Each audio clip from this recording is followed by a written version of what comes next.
All right, CNT120, Chapter 5 Lab. We just got done doing all of the connections for Philadelphia, and then we went through and made sure all the IP address settings were set for dynamic or DHCP, and they were all getting an IP address.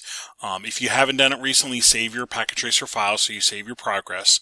At this point, if I hold my pointer over the PCs, I should be seeing the IP address it has, as well as gateway, DNS server, etc. That's what I should be seeing the whole way across here. Well, what we're going to do now is we're going to do some connectivity tests, and we're going to do some pings and traces and save those results. And if I get a successful ping and trace for each one, that's showing that all of the cabling is right, so therefore the layer 3 pings and traces are functioning correctly. So I'm going to open up, I'm just going to kind of work left to right over here, Harrisburg PC. I'm going to go to the command prompt, and I want to ping the web server that's over here, 30.4. So we'll do a ping, 92.168.30.4. And do not panic on if it times out in the first one or two. That's okay. As we move traffic through, everything starts learning and settling. So if I miss one here, it's not a big deal. I can always repeat it if I want to, but I now have a successful ping over to there. Okay. What I want to gather now is IP config results, ping, and trace results. So let's do an IP config here. And we're getting the 10.101 for this PC. Good. I'll do the ping now. 30.4. This is our web server. Helps if Mr. Brown types the right number in there, right? It makes a big difference, doesn't it?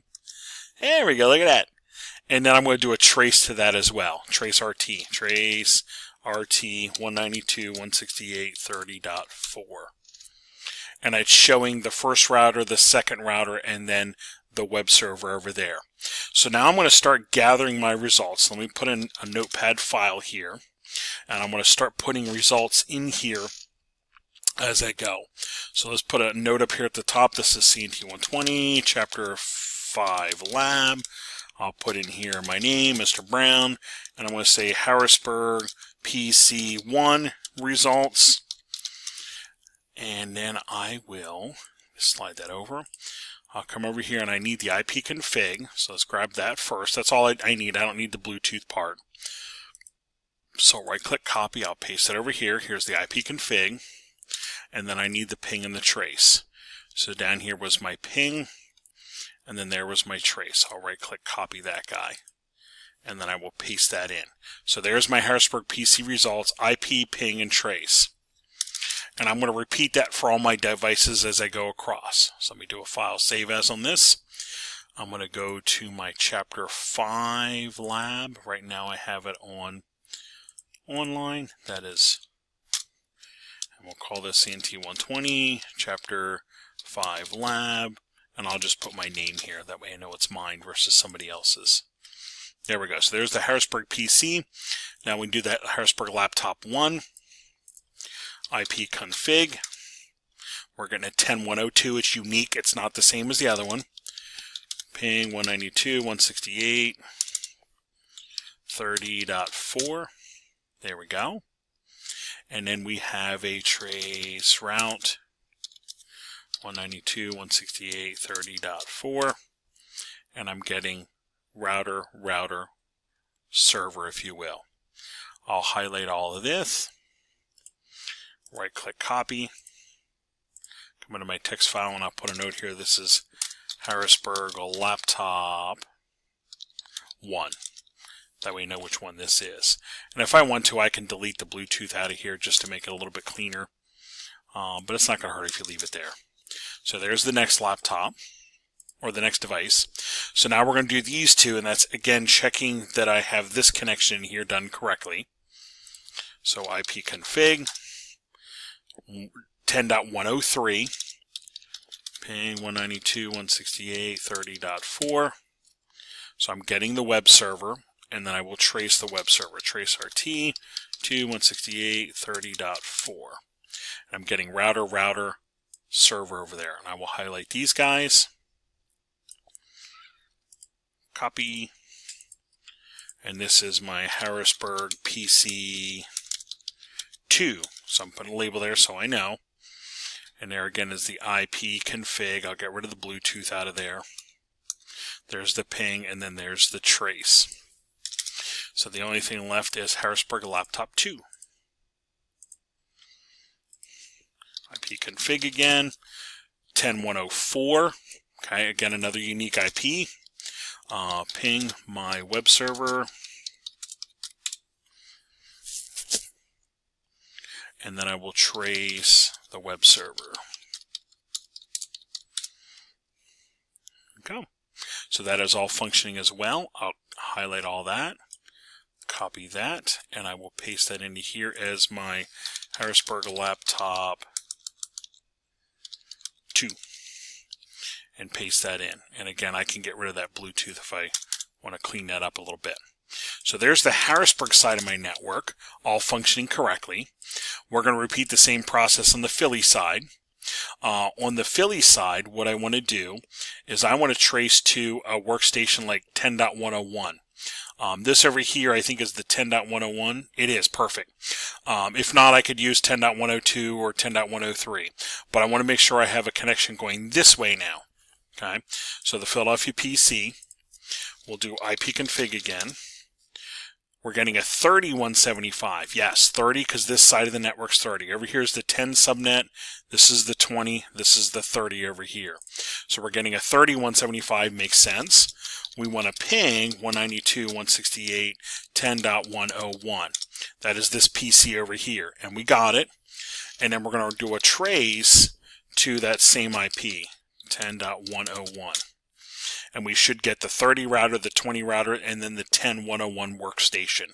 Yeah, so we know our connections and communication going back the other direction is working correctly. And again, that's showing that all of those connections we made, copper and fiber connections, are working correctly. So this is my Philadelphia PC1. Paste it in there. I'll delete the Bluetooth out just to clean it up a little bit. And we're going to do the laptop 1 next. So here we go. Here's Philadelphia Laptop 1. IP config. 3176. Good. Ping 192.168.10.101. Okay. And that was this computer here. I could use 102. I could use a laptop. That's fine. And then we'll do a trace route to 192.168.10.101. There we go. We're getting the router, and then that workstation. So we will copy this. This will be Philadelphia Laptop 1. So Philly Laptop 1. Paste that in. I'll go in and take out the Bluetooth just to clean it up a little bit. And now we need Philadelphia PC 2 and then Laptop 2. And we are almost done. So here's PC2, IP config. We're seeing 3177, good, another unique IP. And then we'll do a ping, 192.168.10. I'll do 102 this time. That's this guy right here. We're getting a successful ping, good. And I'll do trace route to 192.168.10.102. Okay, again, I know that that was that PC right there. We're getting the router, the other router, and then the 10.102 PC. Perfect. So this is the Philly PC2. So Philly PC2. I'll paste those results in. Again, I'll go up here and clear out the Bluetooth just to shorten that up a little bit. And then I have one last one to go. This guy right here, Philadelphia Laptop. IP config. 3178. Good, good, good. Okay. And we want to do a ping to 192.168.10. I'll do 102 again. That was this laptop over here. And then I'll do a trace route to the same thing, 192.168.10.102. Router, and then that workstation. Yes. So we will highlight all of that. Copy, and then this will be my Philly Laptop 2. And I will paste that in there. There we go. I'll get rid of the Bluetooth again. And I will save that file. File save. So if I scroll down through, I should see, and this would be a good double check before you clean anything up. Here's the Philly PC, or the Harrisburg PC 10.101, and it's ping and trace. Here's the next Harrisburg device, laptop 1. I see 102. I don't see the same number. Okay. And it's ping and trace. And then 103, that was the Harrisburg PC here. Again, I'm seeing that a unique number, ping and trace. And then 104, the second laptop, ping and trace. When I go to the Philly side, I'm seeing 30.175, ping and trace. 3176, again a unique number. I don't see the same one again. Ping and trace. 3177, ping and trace, and then 3178, ping and trace. The reason I'm pointing that out is sometimes people accidentally paste the same thing twice, so it's really worthwhile to go through and make sure you have all those and they're unique, because right now it would be an easy fix to just go back and open up that PC and redo those commands and paste them in. And that's also why it's helpful to put your labels in here so you know. Harrisburg PC 1, Harrisburg Laptop 1, Harrisburg PC 2. It really allows you to check your results quickly. Alrighty, at this point I will save that, and I'm going to make sure I will submit that to D2L. Online people, that's the end of your lab. Campus people, we're going to do a small addition to this where we're going to hook up our connection in the lab room doing the same kind of thing. So there is our Chapter 5 lab.